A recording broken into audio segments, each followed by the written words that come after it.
it's taught me that it's okay not to do everything yourself. You can have a big butt mission and make it happen. It can really happen, and you don't have to kill yourself in the process.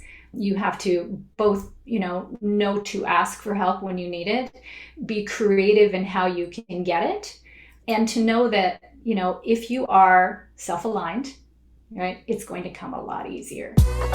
Hey there, and welcome to the Tribe of Leaders podcast. I'm your host, Emmy Kirshner. I'm a serial entrepreneur, investor, and business coach for ambitious women who are boldly taking their business to the next level.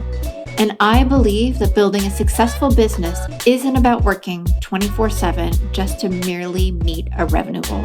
What it does take is a unique blend of dedication to purpose, courageous action, and frequently sheer will to overcome the odds that lead to meaningful impact and experiencing a life well lived. In each episode, you'll get to know the women and men who are unafraid to put it all on the line as they share the stories of success and failure that have made them incredible leaders and the magic they gift the world with. As you're listening, and I hope finding value, don't forget to share the Tribe of Leaders podcast with all of your other entrepreneurial friends and to follow us wherever you're listening to this podcast.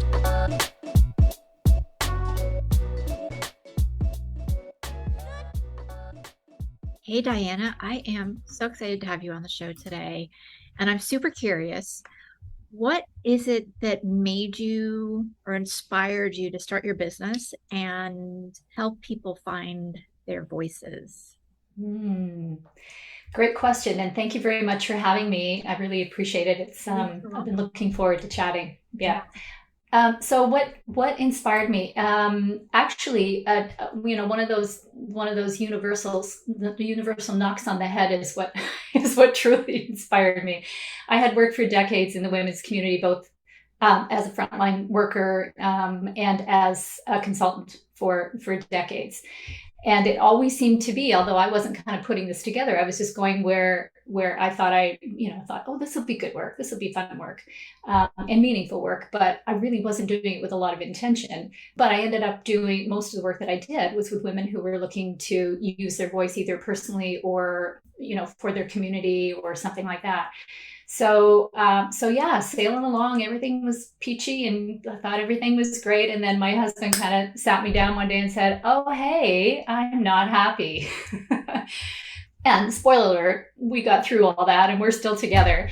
But I realized in doing the work that I needed to do to deal with that piece, my part of that piece, my realization was that I had lost my own voice. Wow. I was not using it to be myself, to be authentic to myself, to do what I needed to do to maintain my own wholeness. I was too busy looking after his and our children's and our extended families. So it was kind of that typical woman thing that we do. And so it was that work that made me realize that my voice had been silenced by me. So at that point, I trained as a coach. So that was 11 years ago. I trained as a coach and started to do more specific work with women on using their voice.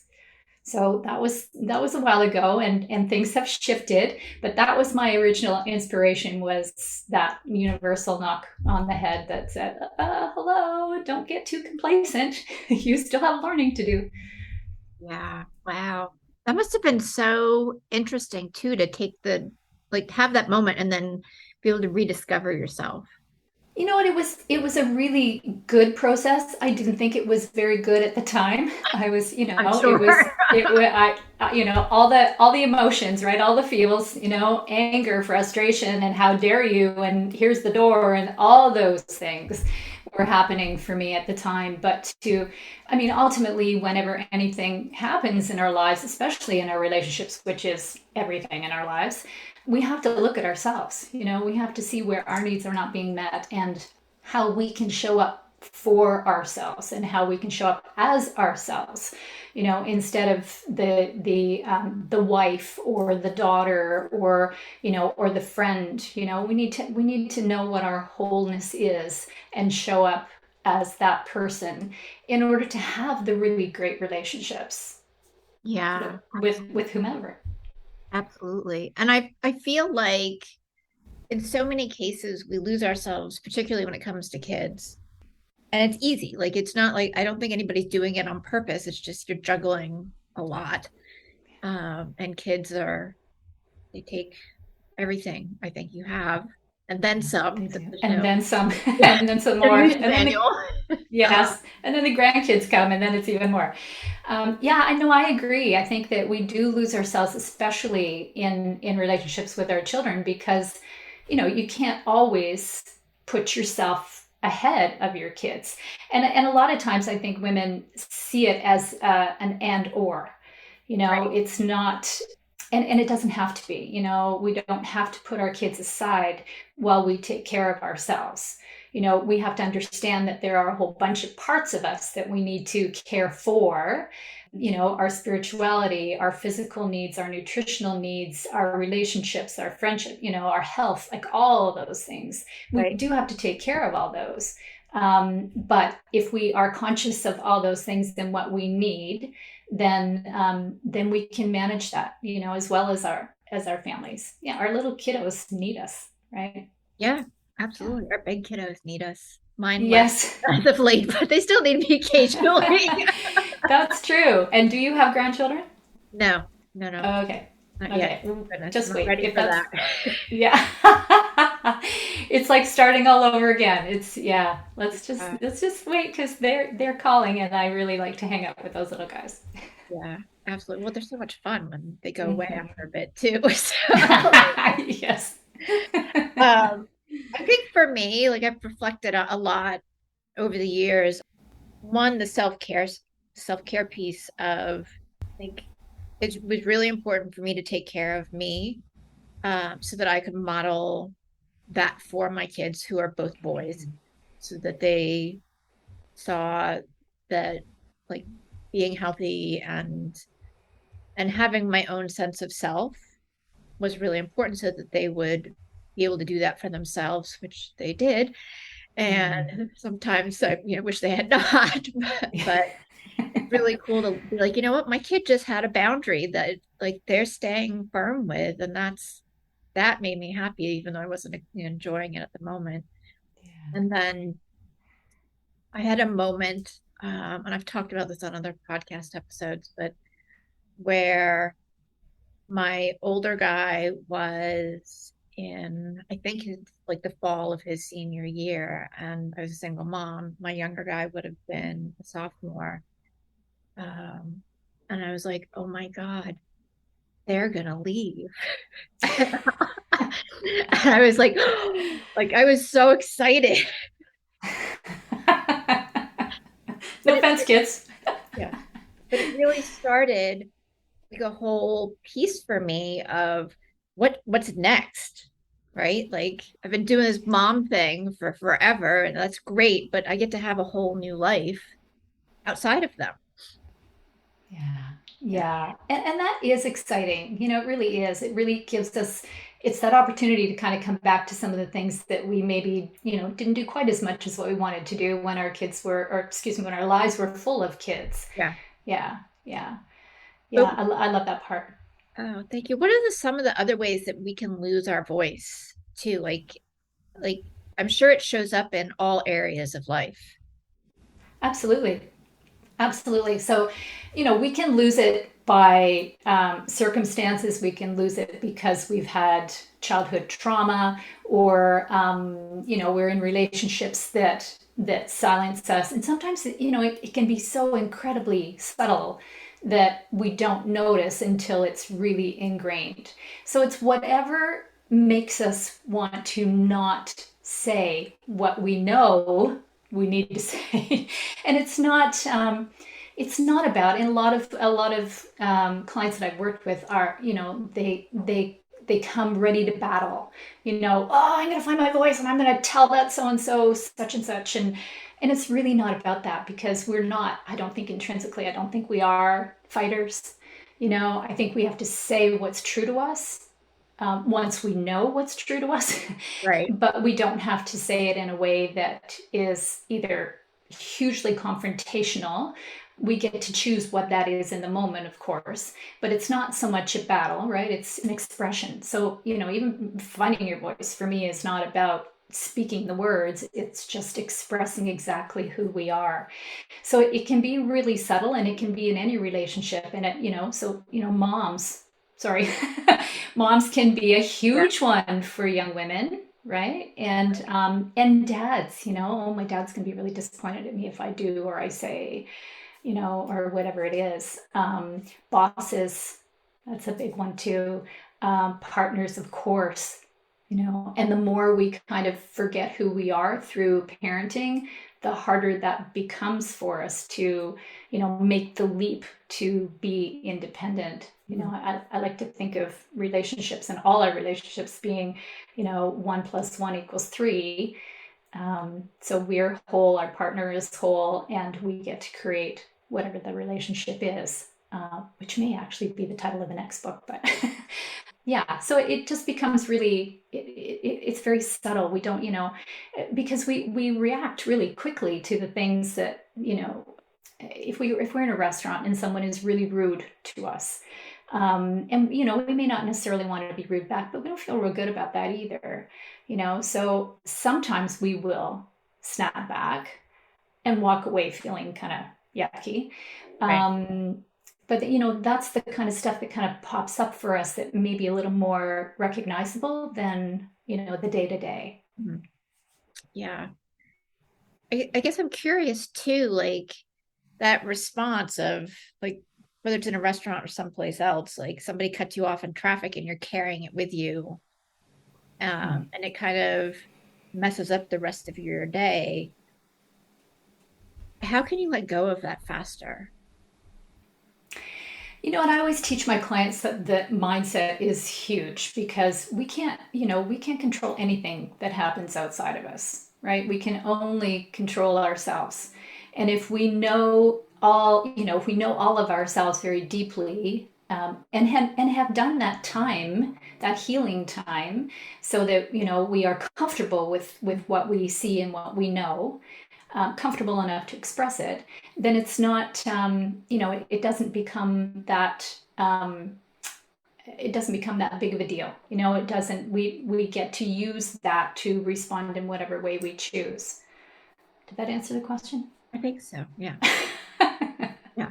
I'm Okay. also curious too, like if women really were empowered with their voices as a collective, what do you think would change in the world?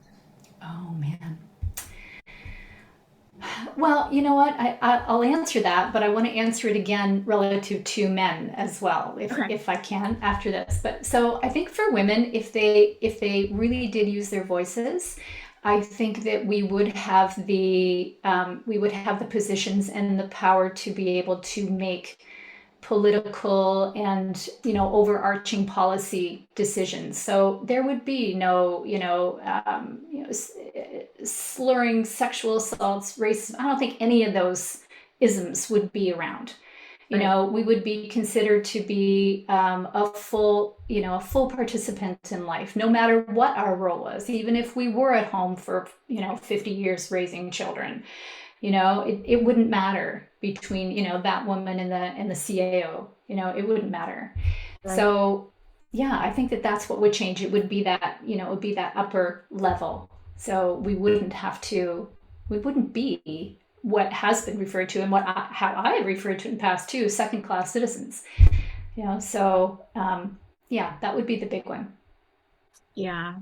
So what are some steps we can take to like start the ball rolling a little faster? So, I mean, I see it happening. There's shifts, right? I think with all of some of the ugliness that we've been experiencing as of late and the polarization and just people, I think, being really upset and angry, there's also shifts in the way business is being done from a leadership perspective. I think with the great resignation, it's, we've seen a change in people saying, you know what, I'm not going to put up with being exhausted and overworked and underappreciated. But what else can we do to start really seeing, I think, even bigger shifts so that we come into a place of understanding? Right. You know what? I think that it belongs to us individually. I mean, that's where it all has to begin. Yeah. And the work that I do is very much about taking responsibility for your experiences. You Mhm. know, there are, there are different pieces of work that I do with women, and that's always the first one. You have to be prepared to take responsibility for your experiences because nobody else is going to make them what you want them to be. If they do, maybe that's a little bit of icing, but you can never count on you can, even if this is your lifelong partner that you adore, you can't count on anybody else to give you what you need. They don't know what you need. We're the only Right. ones that know that. So that's the first piece. And the second piece is that I generally have found that we don't take the time to know who we are. We're too busy. So I do a piece of work called deep core mapping, just to give everybody the opportunity to figure out exactly who you are.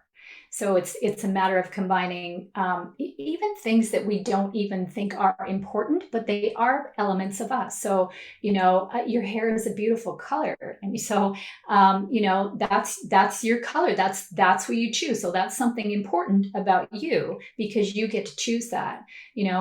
This is the kind of person that I like to have as a friend. These are the the parts of a friend that I think are really valuable to me that I like to have in my life. So Mhm. that's very important too, that we know about. Even things like your favorite color. For me, I always kid and say it's that I don't wear 4-inch heels anymore. I just can't. So it's all those things, and then it's also your values. That's huge, and any coach will tell you that, right? That Right. it's that Right. it's your values are so important. If we have a certain value and we are clear about what that is, then we can see where we're living to that value and where we're not, where we are ignoring it. And I always push that, if we understand a value, we not only need to behave based on that value, we need to expect other people to behave in that way to us. That becomes part of what's comfortable to us and makes us make choices between, well, I want to hang out with someone, so not so much because I'm not, I don't have that same relationship. Yeah. So it's that deep core mapping to get right in there, and we even do a little bit of spiritual stuff too, and just going inside and seeing what's there and knowing what's really, really, really important to us. Mhm. So knowing all that, we know how to behave, right? And Yeah. a lot. I'm sorry. Go ahead. Oh no, I was gonna say at the time that like I had that realization, there's like, oh my God, the kids are gonna leave and I get to have a life, or a different life. I spent a lot of time thinking about what I wanted, like over the next 2.5 years. And it was a lot of for me of, oh, maybe I'll do this. And I'm like, nah, I don't really like that. So there's a lot of exploration, but it has become foundational in how I decide what I'm doing and exactly what you were saying, like who I want to hang out with and my core values, which all of my clients know I harp on all the time because it really helps you stay aligned on your purpose if you're making decisions from that place. So it was really interesting as I started talking about that. I met so many women who were like, "Oh my God, I haven't even thought about it." Hmm. And they're like, "Oh," and then they were like, "Well, maybe I should." I'm like, "Well, you do you." Like, don't feel like you need to have my process. Like, this is just my process. But Yeah. Yeah. But we don't. We yeah, don't think about that. We just kind of roll with the punches and away we go. Oh yeah, okay, you want to do this? Yeah, sure, let's do it. But how much more aligned are we? And I love that word, and I love to use that word. I think that, self-alignment is where we have to be. And as long as we are self-aligned, we're able to use our voices. mhm, Right? It makes yeah, it that much easier. So when we are making decisions from that, then yeah, we feel so much better, and it's feeling, I think, from the heart space. We're making decisions based on our heart and our soul. But for people who are not there, then heart is it, and I think they're the same thing, but that's just me. To be able to make decisions from the heart, to honor what you need and want, because it's all there. To honor that is huge, absolutely yeah. huge. Yeah, Uh, you obviously did it. Yeah, well, yes. Because I'm a planner too. So like I need to know where I'm going. So I think that was some of it too, along with the excitement of like, oh, light at end of tunnel. And not that I didn't Yeah, enjoy like raising my kids. I did. I'm not of like I don't course. want to, but it was my ex-husband moved a couple hours away, so it was me all the time. And having more ability to do what I want when I wanted just was really appealing at the Yes. time. Yes. And it probably still is. I mean, you wouldn't go Oh, yeah. back. No, You'd never go back, no, you no. I'm know? all done with the small children, other than potential grandchildren that visit But sometimes asking for that, and that'll be another time, right? Where you'll put yeah, your hand to your heart and say, okay, what do I really want here? You know, I know for yeah, me, it's spending time with them, you know, so I've cut back my work hours so that I can do that. yeah. You know, that's really important to me. They're not going to be little for long. So No, no, no. No, and you want to have yeah. those relationships too. So Yes. Yeah, absolutely. And I think that's part of a bigger part of family too for me. But anyway, that's another conversation. yeah. What about the guys? Like Okay. where can they also find their voices, and where do they get stuck more? Guys get stuck I mean, there are many places, just like women. I mean, they're really not that different from women. Guys get stuck primarily, though, in that essence of what a man is supposed to be. So, you know, don't be vulnerable. Don't be a baby. You know, don't cry. Like all those things that you know boys are taught growing up, and they feel like that's what they need to do. Now, women, you know, women have similar influences. They're not the same, but we all, you know, I always say we pop out of the womb and we are whole selves, and then suddenly the world decides to, you know, give a whole bunch of social expectations to our parents who teach them to us, and then as we grow up, of course, there are more and more and more. So for the men, that primarily, and that's certainly what has come through this book. It wasn't the only influence, but that was a really big one. Was that they needed to be a certain way, and sometimes it was even about you know, trauma and their own parenting, and how they responded to that because it messed with them so much. You know, that level trauma, and then choosing to be themselves and finding out who that was. So it really isn't all that different than Yeah. women, but it, you know, it's just different influences. What made you want to write the book?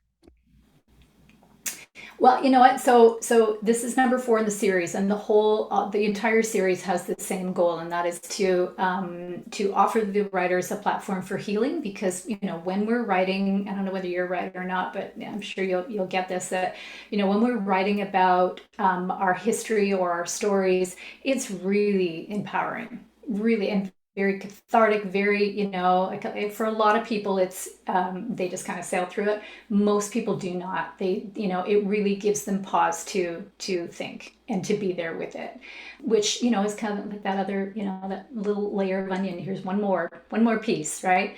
More um layers. yeah, yeah, I know. I think just in that onion just keeps growing, right? It's like what? And then the next piece is that I really wanted to offer a platform for other people to be able to use their voice, right? So that readers could take a look and say, wow, that's similar to my story. You know, it's that creating awareness. You know, for me, it's all about awareness. So the more I can offer that out, the better. And being that, you know, my big but not, I won't swear, but my big but mission is to change, you know, change the landscape so that people can actually use their voices and know that lives in them. You know, I needed some help with that. Obviously, I couldn't do that all myself. So these books have been great for that because they really do offer, you know, men and women. The first 3 were all about women. This is the first one that is all male.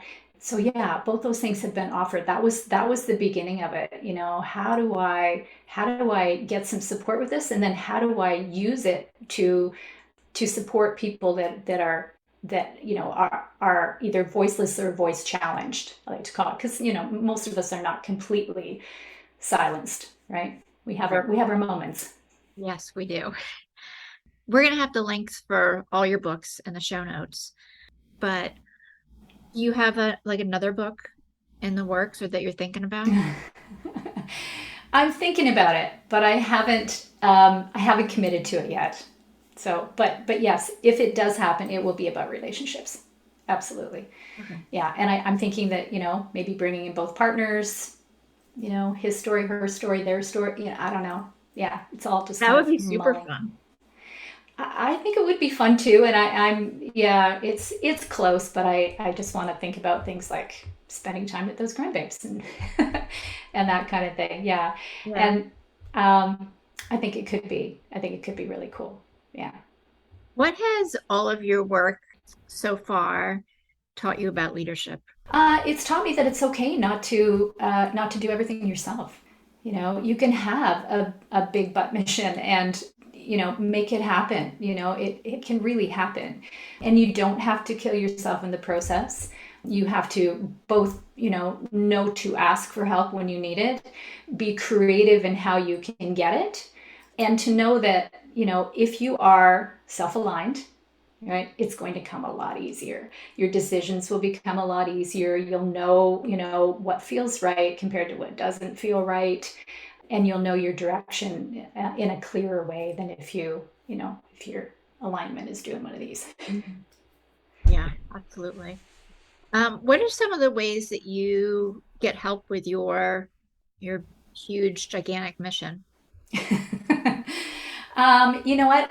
Well, there are the books to begin Right. with. And this one actually is publishing, it will be published by the time we are live. So I'm very, very excited about Oh, that. awesome. Okay. The whole author group is just jumping today. So there is that. The other piece that I do that has a wider impact is because, of course, every woman that you touch learns something, and then they impart it to their kids or their partners or their best friends. So you have that. But the other one that has a wider kind of audience is I do a certification for Find Your Voice healers. So I invite holistic healers to come and do this training with me, which is based on the work that I've done for as many years as I've been around, it feels like. And then they get trained and certified, and then they take it and they use it with along with their holistic healers. So they all have a little different practice. Some, most spiritually based.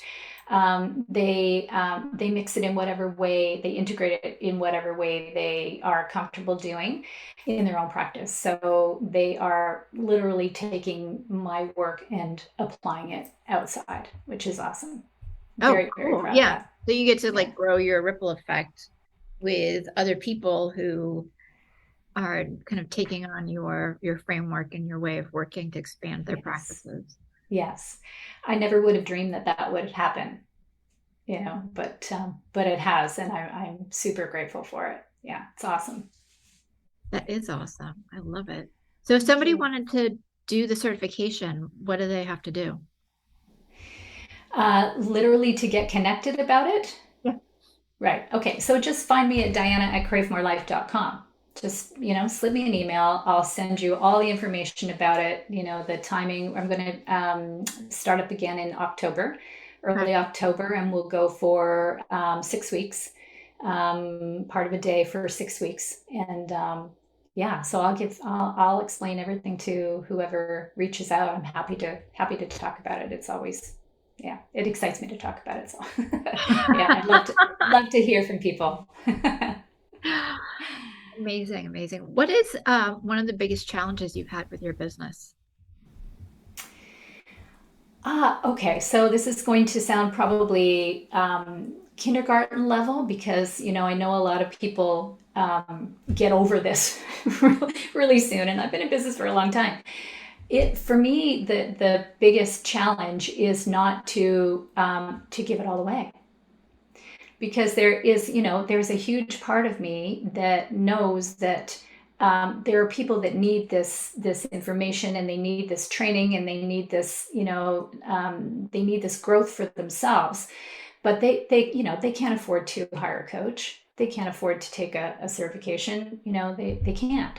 So that's the hardest part, and I've balanced that by offering, so many spaces. I always keep one-to-one spaces. I keep two open all the time, free. So, or pay what you can. I do that sometimes as well, just for that, to honor that piece, in my heart that says that, this is about giving back. I honestly, my goal is not to have an empire. My goal is to spread the word and have fun and enjoy it, and improve, the lives of people that I touch.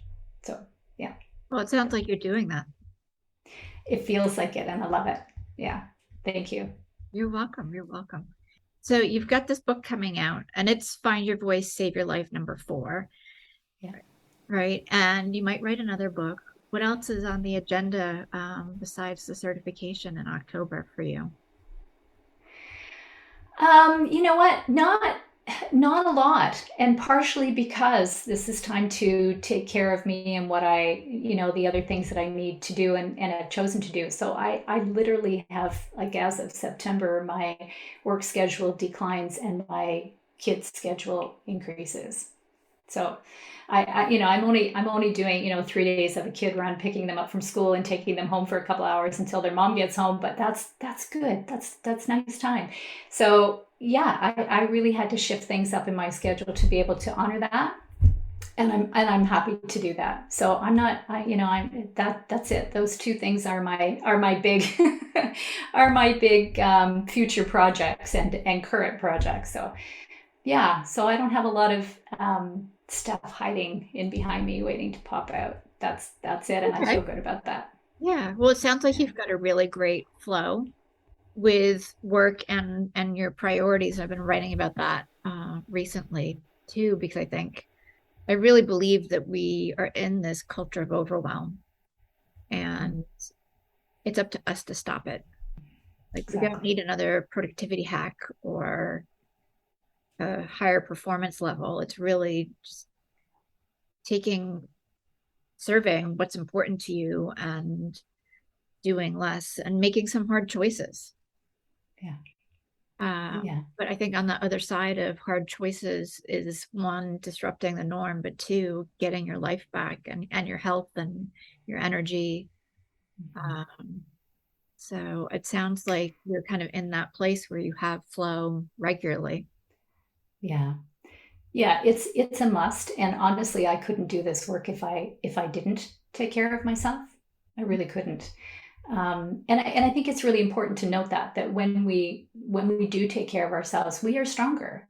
So we actually can do more than what we can tolerate when we're ill. Actually, and there maybe there is a little something that's happening that I didn't mention. So we're actually, a friend of mine are collaborating over a project and it probably will be maybe a DIY workbook or something like that, on just, full conscious caring for ourselves. I hate to use the term self-care because, I don't want anybody to think that just go painting your nails or, going for a pedicure is going to solve everything, right? It won't. It's much larger than that. And as soon as we take responsibility for ourselves and start to understand that, hey, you know what, every decision I make needs to be a conscious one. I need to do it for a reason that I'm really clear about and intentional about. And from there, I'm going to be much more solid and much stronger and healthier. Adrenal fatigue. Hello, I can't count the number of women that I've met with adrenal fatigue. You probably have too. Yeah, So, and once we're there, I mean, we can do, it's not just work in our businesses, it's strength for our families, wherever we choose to put our time and energy, so yeah, it's a good thing to do. Absolutely. Yeah, absolutely. Dianna, this has been so much fun. Share with everybody where people can get connected with you. Sure. So my website is cravemorelife.com, and I'm Dianna with 2 N's, just in case you put that in first. If you're going to send me a private message, then Dianna@cravemorelife.com. Come in and check out the website, and slip me an email and say hey, and even just slip me an email and tell me what you thought about the podcast. I'd love to hear that too. That's always kind of fun. Absolutely. I love getting feedback. Yeah, me too. And it's wonderful to have the conversation, like just what resonates with everybody. So everybody who's listening, send email or hit either one of us up on Instagram or whatever social channels you're on. So yes, please. That'd be awesome. conversations are, I think, the way to heal so many different things. Absolutely. But I'm so glad that you were able to hang out with me today, and I'm really appreciating our conversation. Thank you so much. And I have appreciated it too. It's nice to share. It was also nice to get to know you a little bit better too, which is awesome. I really do, conversations I think like this are really important. We're not talking, stuff that isn't going to impact every woman. We're talking about stuff that will impact every woman. So, and man, actually, when they get the book and give it a read. Do we have time? Can I toss in just a little something? Oh yeah, of course. Just a quick, okay. So what I wanted to mention about the men's book is that part of what I really, really love about it is that it's certainly the vulnerability of men, but its impact on women. This book has shown me, when I went through all the chapters, it really showed me the kind of man that we all should be looking for in relationships. It's that vulnerability it really allows these guys to show up and they really operate from their heart space. There is no joke to that. These men are kind. They are they're grateful. They express that. I've never received so many heart emojis after message ever from a colleague, and they're all completely appropriate. And for some of us who have done some really deep end feminist work, right? You kind of, I watch stuff that comes across social media from men. I watch it really carefully. These guys are the opposite of all that.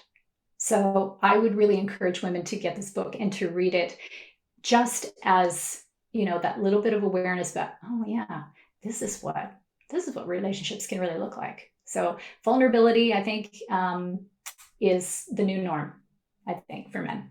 Yeah. So thank you for letting me throw that in. Oh, you're welcome. You're welcome. I like that. That's a great, little snippet. Vulnerability is the new norm. Yeah. I'm happy to send you a copy of this book too. Thank you. I would love that. Welcome. Thank you for having me. Oh, you're welcome. Appreciate it. Thank you so much for being a listener of the Tribe of Leaders podcast. I am so grateful for each and every episode that you tune in and listen to. And I hope that you get a ton of value that you can implement starting today. I do have just a quick favor. If you wouldn't mind hopping on to wherever it is that you listen to podcasts and leave us a rating and review, it would help us tremendously so that the Tribe of Leaders podcast can be found more easily and help inspire other entrepreneurial leaders.